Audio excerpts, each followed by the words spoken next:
Hey everybody. Today I wanted to go over five of my favorite albums right now. I've made music on YouTube for a couple months now, even longer than that if you've been following me for a while.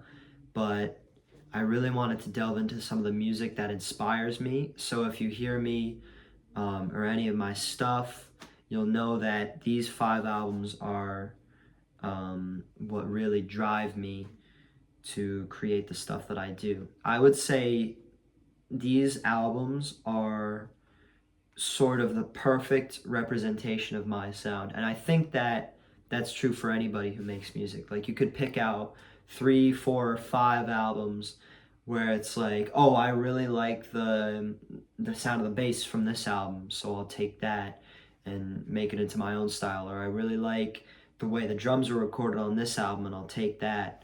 And that's what I've done. And if you have your own picks, feel free to drop them in the comments. Um, but with that, let's get started. So, my first pick is an album called Relayer by Yes. This album is the album that started it all for me. I have been listening to Yes, not for an incredibly long time, only since COVID started in 2020. But when I first heard this album, it was unlike anything that I had ever heard. The instrumentation was just so complex, it almost scared me in a weird way. And I don't think I've felt like that about music, or I hadn't felt like that about music up until that point, where it just like rattled me a little bit. And it was interesting to feel that way. I feel like just the way everything comes together, like the themes behind the songs of like the Vietnam War. That would be on the Gates of Delirium, the main track. Um, the Vietnam War, they have these like powerful sounds where it's like I think the drummer Alan White might have like just started throwing like trash, like they went to a junkyard and they just started throwing trash around and they got it on like recording. It's really interesting stuff, and I really think it pushed the envelope for its time. And I just don't think it gets the recognition it deserves.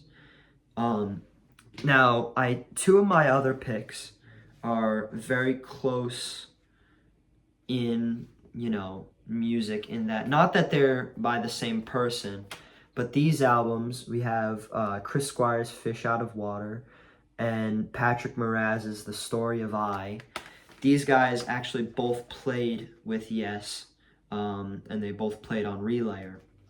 Now, to start, The Story of I is now when I listen to Relayer, that kind of directly led me to The Story of I.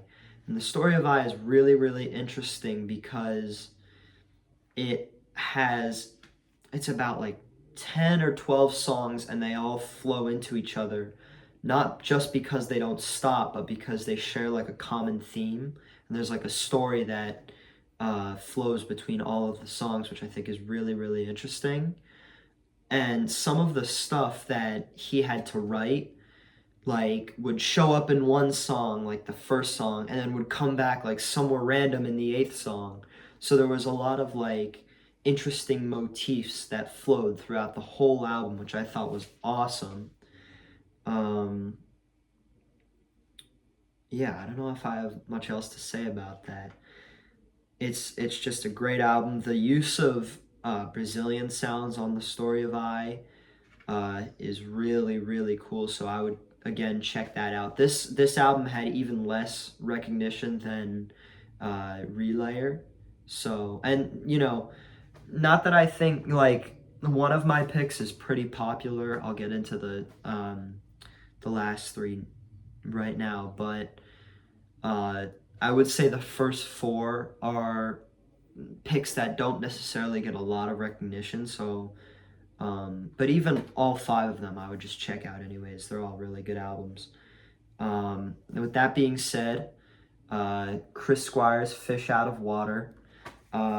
Chris Squire played bass for Yes, and he was the longest standing musician in the band up until his death in 2015.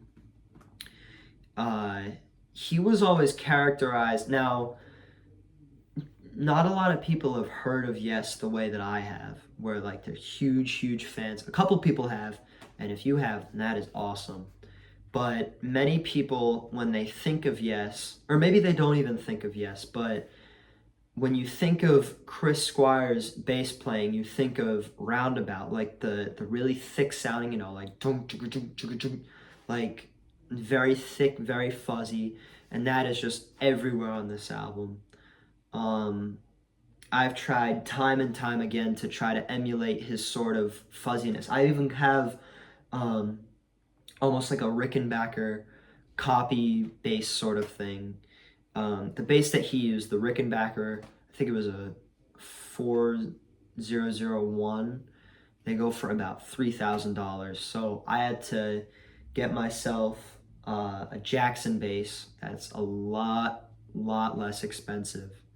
Um, but as for the album itself, this is a shorter one. This is 5 songs. And I think some of the arranging on this song is some of the most beautiful stuff I've ever heard. Where the story of I really uses like Brazilian music, where they use like, the bongos and all the hand drums and stuff. This album really takes use of classical music, where you have like, I think he might have recorded it with like an actual orchestra, with like a band and everything.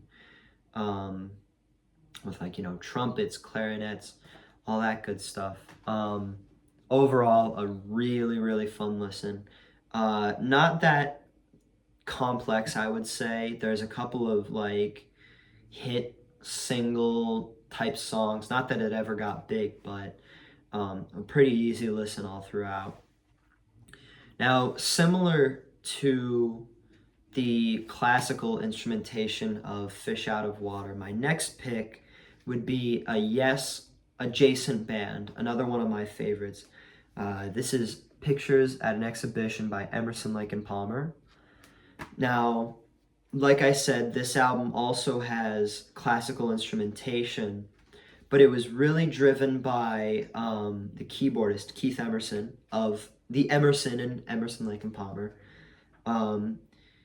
He really did all that instrumentation himself, which was really cool. He had a giant Moog synthesizer. Now, I'm not too sure if he played it on this album, but he had this giant synthesizer that he would play where he could create like pretty much any sound he wanted to.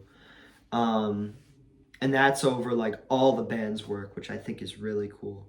But this album was actually recorded live, and it's an adaptation of Modest Mussorgsky's Pictures at an Exhibition.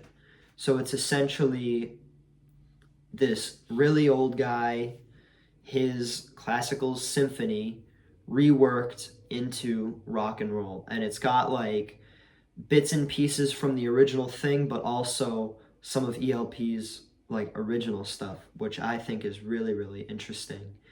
And they've played this live a couple times, and I think like listening to it from performance to performance, it's just so different every time. Like sometimes Emerson will rely more on like the pipe organ sound, or sometimes he'll rely more on like a more synthy sound. Either way, it's such an awesome listen. I would say for all of these albums, pretty much, yeah. Now that I'm looking at them, I would say all of these albums, they really deserve, the 40 minutes to an hour to just sit down and listen to the whole thing through. I wouldn't recommend that if I didn't think that it had the potential to be like a life-changing album, because I know it was for me. Yeah.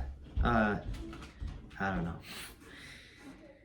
With my last pick, I would have to go with this is a more recent one. This is kind of a standout from the rest, where we had like three, like a Yes album and two members of Yes recording albums, and then a Yes adjacent album.